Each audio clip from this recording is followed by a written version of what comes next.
क्यों अचानक तारा शमशान की राख खाने लगी? जानिए सच का भूतिया किस्सा।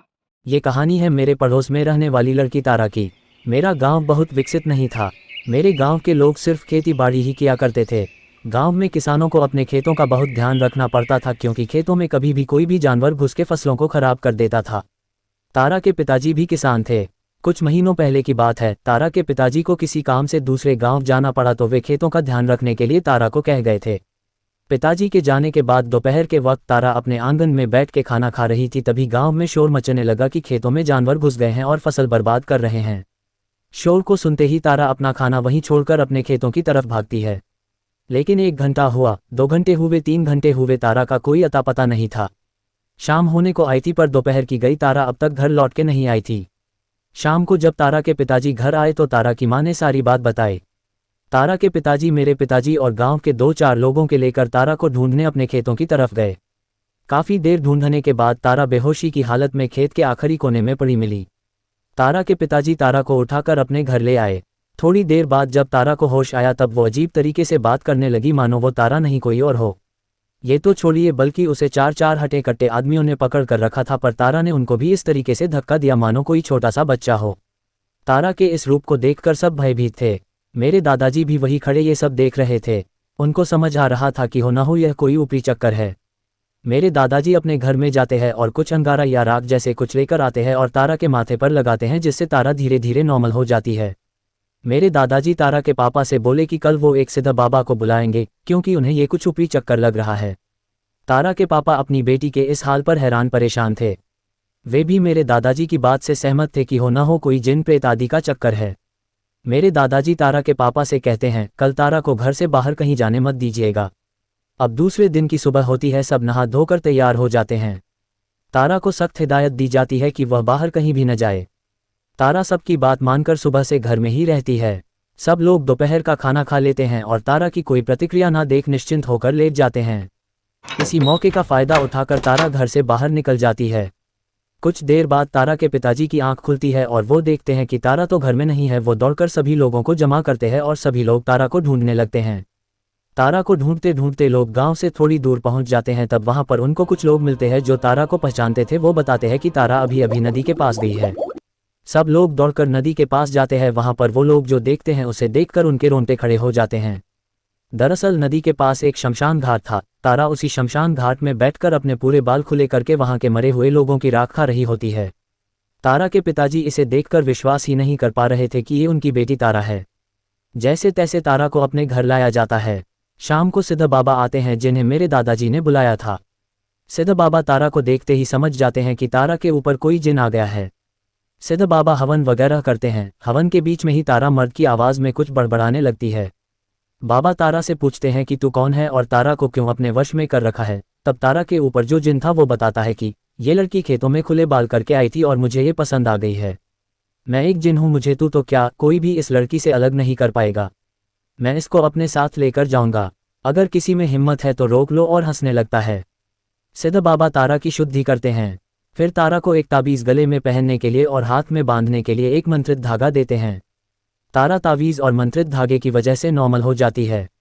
लेकिन कहते हैं ना, किसी चीज़ का अगर जड़ से इलाज ना हो तो वो वापस आ जाता है। तारा के साथ भी कुछ ऐसा ही होने वाला था। तारा जब नहाने जाती थी तब वो तावीज़ निकाल के रखती थी और हाथ में जो धागा है उसे रहने देती थी। एक दिन तारा नहाने गई और वो अपना तावीज़ निकाल के रखती है।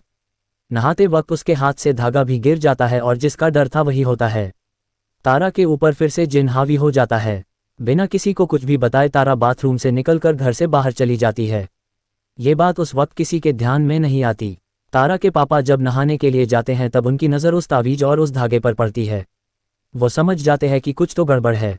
तारा के पिताजी तारा को ढूंढने लगते हैं पर वो घर में कहीं नज़र नहीं आती। तो वो मेरे पिताजी और 1-2 लोगों को इकट्ठा करके तारा को ढूंढने लगते हैं। तारा को ढूंढते हुए वो खेतों में पहुंच जाते हैं, जहां पर तारा एक बेर के पेड़ के नीचे बैठकर बेर खा रही होती है। तारा के पिताजी तारा को आवाज़ लगाते हैं। तारा पीछे पलट के देखती है और हंसने लगती है और कहती है कि बहुत दिन से मीठा खाने का मन था, और फिर जोर जोर से हंसने लगती है। तारा के पिताजी और गांव वाले जैसे तैसे तारा को घर लेकर जाते हैं। इस बार मेरे दादाजी 7 गांव से 7 संतों को बुलाते हैं। वो 7 संत एक यज्ञ की तैयारी करते हैं। तारा को एक गोला बनाकर उसमें बैठा देते हैं और सबसे कहते हैं कि चाहे कुछ भी हो तारा के पास कोई भी नहीं आएगा। अब यज्ञ शुरू हो जाता है। सातों संत यज्ञ के सामने बैठकर मंत्रों का उच्चारण करना शुरू करते हैं।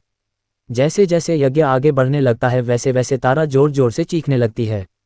तारा अपने मम्मी पापा से बचाने के लिए कहती है, पर संतों ने तारा के पास जाने से मना किया था, इसलिए उसके पास कोई नहीं जा रहा था। तारा अपने पापा के सामने गिड़गिड़ाने लगती है और एकदम प्यारी आवाज़ में अपने पापा से कहती है, पापा मुझे बचा लो, मैं आपकी तारा हूँ। तारा के पापा को लगता है कि उनकी तारा है और वो संतों के बनाए हुए उस घेरे में घुस जाते हैं। तारा जोर जोर से हंसने लगती है और मर्द के आवाज़ में बोलती है, फंस गया न तू मेरी चाल में। वहाँ पर बैठे हुए सातों संत काफ़ी गुस्सा करते हैं और कहते हैं कि अब तारा को कोई नहीं बचा सकता। तारा के पापा संतों से हाथ जोड़ के माफ़ी मांगते हैं और अपनी बच्ची की जान की भीख मांगते हैं। संत तारा के पापा से कहते हैं कि तारा को अब कोई नहीं बचा सकता सिवाय मेहंदीपुर के बालाजी। उसी वक्त सब लोग तारा को मेहंदीपुर बालाजी के लिए निकलते हैं। अब तारा के मम्मी पापा, मेरे पापा और दादाजी और 7 संत मेहंदीपुर बालाजी पहुंचते हैं। वहां पर जाने के बाद एक बड़ा यज्ञ किया जाता है। वहां पर तारा के शरीर से उस जिन को बाहर निकाला जाता है। तारा ठीक हो जाती है और वो सब वापस घर के लिए निकलते हैं। तभी वो संत सबसे कहते हैं कि वापस जाते वक्त कोई भी पीछे मुड़ के नहीं देखेगा। कुछ दूर जाने के बाद तारा के पापा के कान में कुछ आवाज़ें आना शुरू हो जाती हैं और वो पीछे मुड़ के देखते हैं। तभी उनको याद आता है कि संतों ने पीछे मुड़ के देखने से मना किया था। वो चुपचाप आगे चलते हैं। इस बात को 2-4 दिन हो जाते हैं। तारा ठीक तो हो गई थी पर वो खाना नहीं खा रही थी।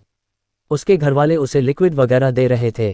कुछ दिन के बाद तारा के कुछ रिश्तेदार तारा से मिलने आते हैं। मेहमान अपने साथ मिठाई लाए थे। जैसी ही तारा की नज़र उस मिठाई पर पड़ती है, तारा उसे छीनकर पागलों की तरह उस मिठाई को खाने लगती है और जोर जोर से मर्द की आवाज़ में चिल्लाने लगी कि बहुत दिनों से भूखा हूं मैं। फिर जोर जोर से हंसने लगती है। तारा के पापा समझ आया कि तारा अभी तक पूरी तरह से ठीक नहीं हुई है। वो भागते हुए मेरे दादाजी के पास पहुंचते हैं और सारी बात बताते हैं। मेरे दादाजी तुरंत संतों को इस बारे में बताते हैं। संत सोच में पड़ जाते हैं कि ऐसा कैसे हो सकता है। सभी विधि वगैरह तो सही से हो गई थी, तो ऐसे कैसे हो सकता है। तभी तारा के पापा जी अपनी गलती मानते हुए कहते हैं, उस दिन जब हम सब वापस आ रहे थे तब मुझे तारा की आवाज़ पीछे से आई थी और मैंने मुड़कर पीछे देख लिया था। संतों को अब सब बात समझ आ जाती है। वो वापस से तारा को मेहंदीपुर बालाजी ले जाते हैं। दोबारा से सब हवन वगैरह करते हैं और इस बार कोई भी पीछे मुड़ के नहीं देखता है। तारा अब खाना वगैरह खाने लगती है। धीरे धीरे वो दोबारा से पहले जैसे होने लगती है। अब तारा पूरी तरह से ठीक हो चुकी है और पहले की तरह ही एक नॉर्मल लाइफ जी